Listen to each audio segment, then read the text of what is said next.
پہلا رشتہ جو اللہ تعالیٰ نے اس کائنات میں قائم کیا وہ آدم اور حوا، میاں بیوی کا پہلا رشتہ میاں بیوی کا ہے، اور جنت میں بھی رشتہ میاں بیوی کا ہی رہے گا۔ ہر آدمی اپنی بیوی کے ساتھ، ہر بیوی اپنے خامد کے ساتھ پوری جنت میں الگ الگ رہیں گے۔ اور ابتدائے رشتہ انسانیت ہوئی ہے خامد اور بیوی کے ساتھ۔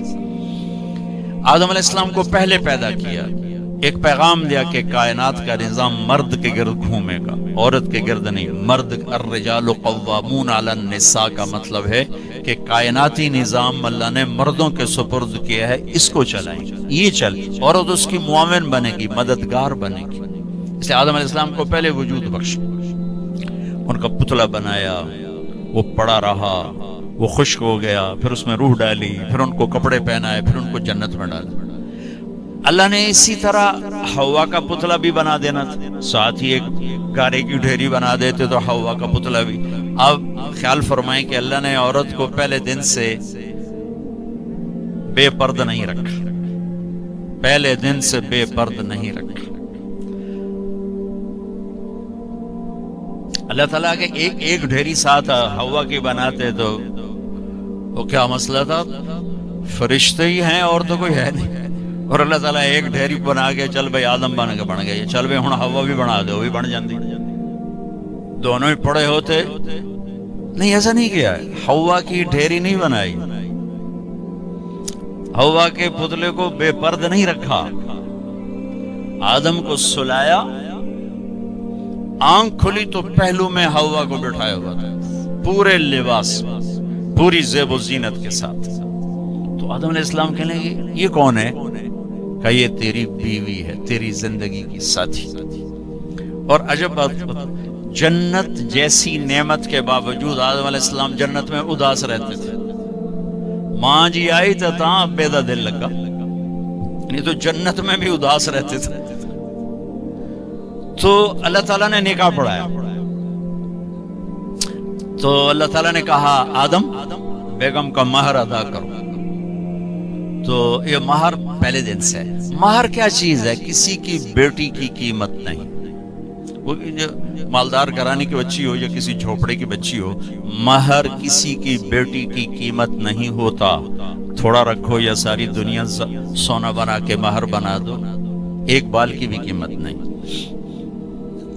مہر ایک علامت ہے، ایک علامت ہے کہ آج کے بعد اس لڑکی کا خرچہ یہ لڑکا اٹھائے گا، جب تک وہ زندہ اور یہ نکاح قائم ہے یہ خرچہ خامد قوامون علی النساء، گھر کا نظام مرد چلائے گا، عورت گھر میں بیٹھے گی، نسل کو تیار کرے گی، تربیت کرے گی، ایک خوبصورت نسل اگلی نسل کو دے کے دنیا سے جائے گی۔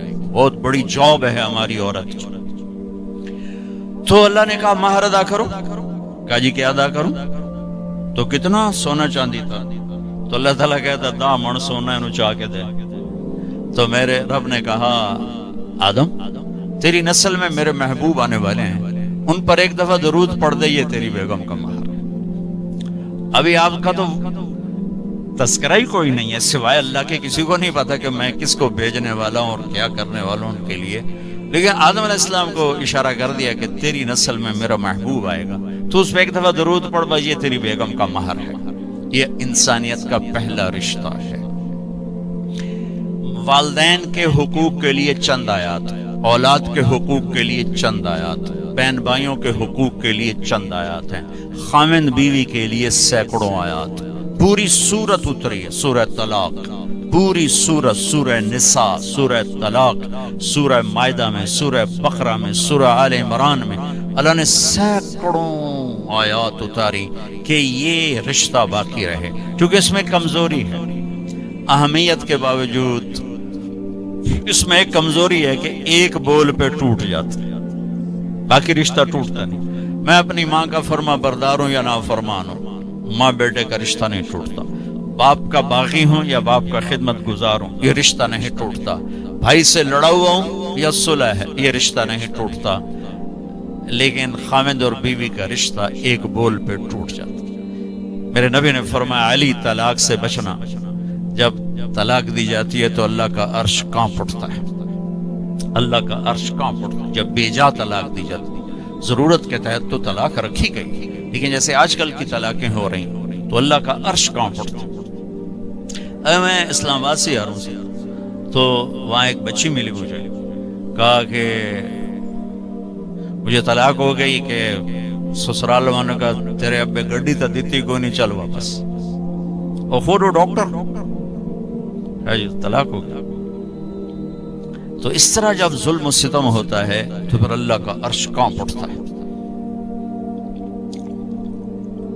تو یہ رشتہ کیسے گزارنا ہے کہ زندگی خوبصورت ہو جائے؟ چونکہ میری بات سن لیں غور سے، آپ مالدار لوگ بیٹھے ہیں، پیسے سے آپ زندگی کو خوبصورت نہیں بنا سکتے، گھر خوبصورت بنا سکتے ہیں، گاڑی خوبصورت لے سکتے ہیں، زیور خوبصورت خرید سکتے ہیں، زندگی کی خوبصورتی کا تعلق ان چیزوں سے نہیں ہے۔ زندگی کی خوبصورتی صرف میرے نبی کی غلامی میں ہے۔ نبی پاک صلی اللہ علیہ وسلم ایک پاکیزہ زندگی لے کر آئے، جو اس کے پیچھے چلے گا اس کی زندگی میں حسن آئے گا، جمال آئے گا، کمال آئے گا، باقی ویرانیوں کے سوا کچھ بھی نہیں۔ تو میرے نبی نے 11 گھر آباد کیے ہمیں زندگی سکھانے کے لیے۔ عورت مظلوم تھی ہر دور میں، آج بھی ہے اور پہلے بھی تھی۔ کہیں عورت بھی ظالم ہوتی ہے، میں کوئی صرف ان کا وکیل صفائی بن کے بات نہیں کر رہا ہوں، لیکن جو معاشرے میں ہے وہ بات کر رہا ہوں کہ عام طور پہ دیہات ہو، شہر ہو، اور ہمارے یورپ کی عورت تو بڑی بیچاری مظلوم ہے، نہ وہ ماں ہے، نہ بیٹی ہے، نہ بیوی ہے، نہ بہن ہے، کچھ بھی نہیں، ایک ٹیشو پیپر ہے، استعمال کے اٹھا کے پھینک۔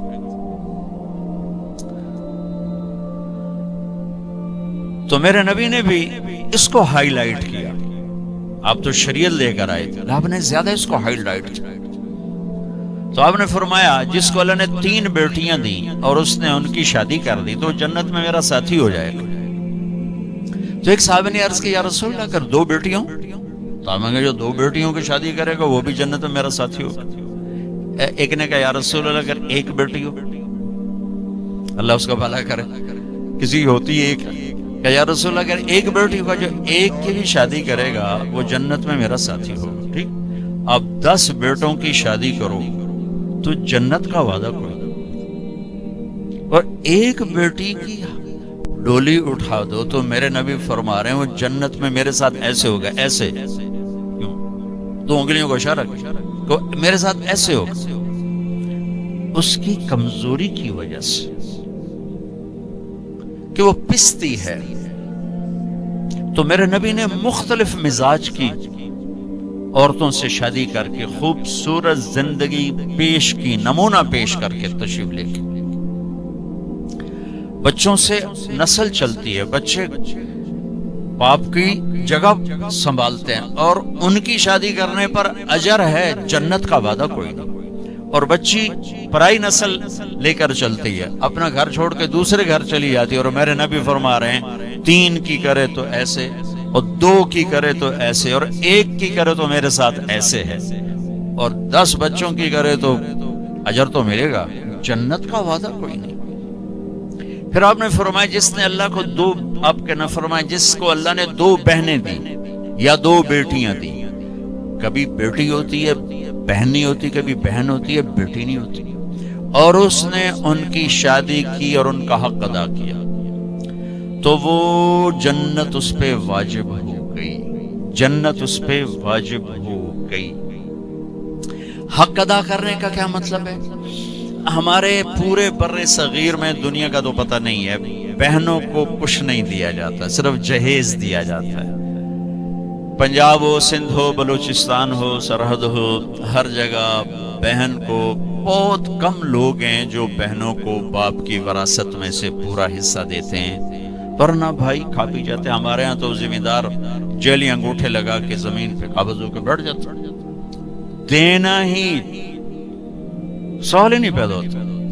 اور میرے رب نے جب قرآن اتارا تو بیٹی کی وراثت پہلے بیان کی، بیٹے کی وراثت بعد میں بیان کی۔ یہ عجیب بات ہے،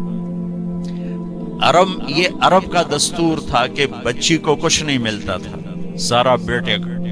ہندی ثقافت میں بچی کے لیے کچھ نہیں، سب بیٹے کا ہے، بچی کے لیے جہیز ہے بس۔ میرا نبی جو دین لائے اور عرب کا جو ماحول تھا وہ یہ تھا سب کچھ بیٹے کا، تو قرآن یوں سوال اٹھاتا تو پھر بیٹی کو کیا ملنا چاہیے؟ یوں سوال اٹھاتا تو اللہ کہتا بیٹی کو بیٹے کا آدھا ملنا چاہیے۔ لیکن اللہ نے جب قرآن اتارا تو ایسا خوبصورت انداز میں اتارا کہ اللہ نے یہ سوال اٹھایا کہ بیٹے کو کتنا ملنا چاہیے۔ بیٹے کو تو مل ہی رہا تھا پہلے، لیکن اب قرآن کی آیت میں پیش کرتا ہوں، قرآن نے یوں سوال اٹھایا کہ بیٹے کو کتنا دیا جائے گا، جیسے بیٹے کا حق ہے ہی کوئی نہیں، بیٹے کو کتنا ملے گا؟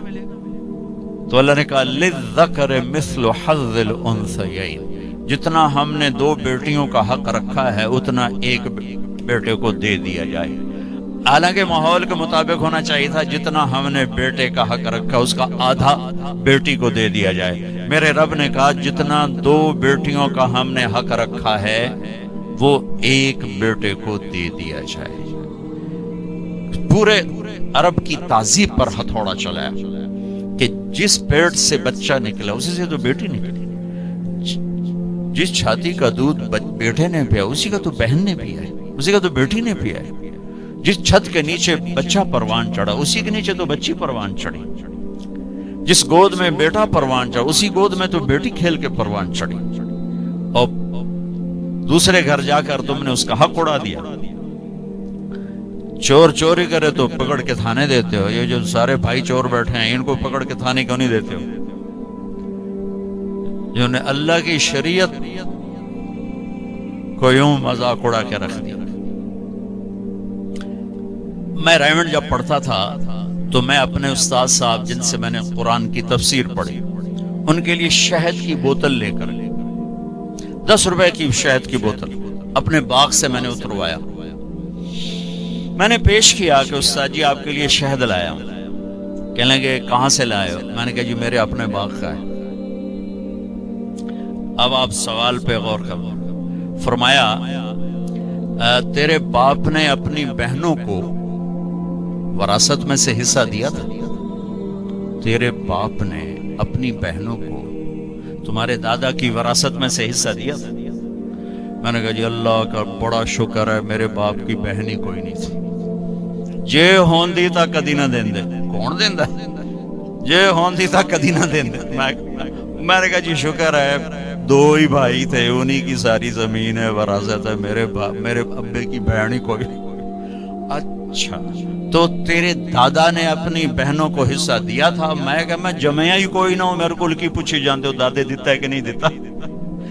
اتنی ریسرچ کے بعد ایک 10 روپے کی شہد کی بوتل مجھ سے قبول فرمائی۔ کیا مطلب تھا اس سوال کا کہ اگر تیرے باپ کی کوئی بہن ہے اور اس نے حصہ نہیں دیا تو یہ شہد میرے لیے جائز نہیں ہے، اور اگر دیا ہے تو پھر ٹھیک ہے لے میں رکھ لینا۔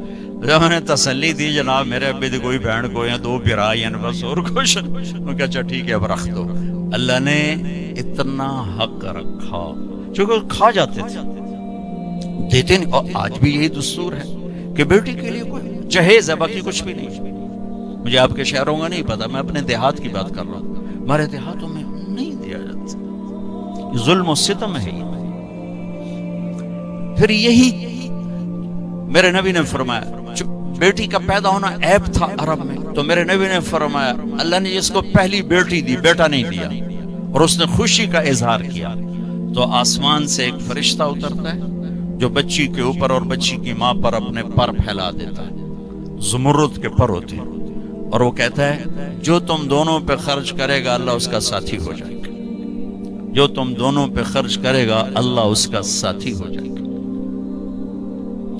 یہی جب بیوی بنتی ہے پرائے گھر جاتی ہے تو میرے نبی نے فرمایا اس کائنات کی مختصر سی زندگی ہے اور یہ مختصر سا ساز و سامان ہے، اور اس کائنات کی سب سے اعلیٰ ترین چیز وہ نیک بیوی ہے۔